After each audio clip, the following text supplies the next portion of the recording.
If your conversion tracking is wrong, every single decision built on it is wrong too. Wrong bids, wrong budgets, wrong winners.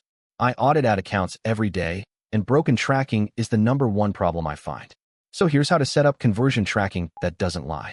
Step by step. Your dashboard tells 3 common lies. Lie 1. Page views counted as conversions. Lie 2. One sale counted multiple times.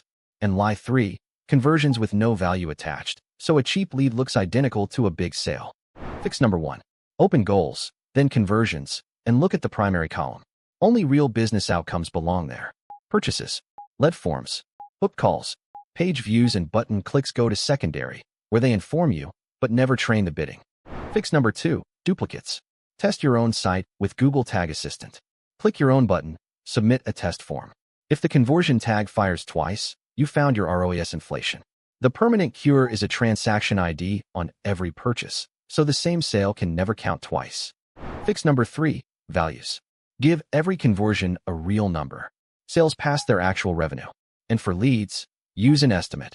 If 1 in 10 leads becomes a $5,000 client, a lead is worth $500.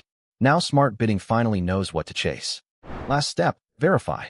Run Tag Assistant preview one more time. Make one real test conversion, and check your conversions column after 24 hours. Trust the setup only after you've seen it count correctly, once, with the right value. Recap. Primary conversions are real outcomes only.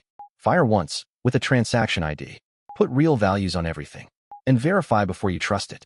Do this today, and every optimization you make from tomorrow is finally built on the truth.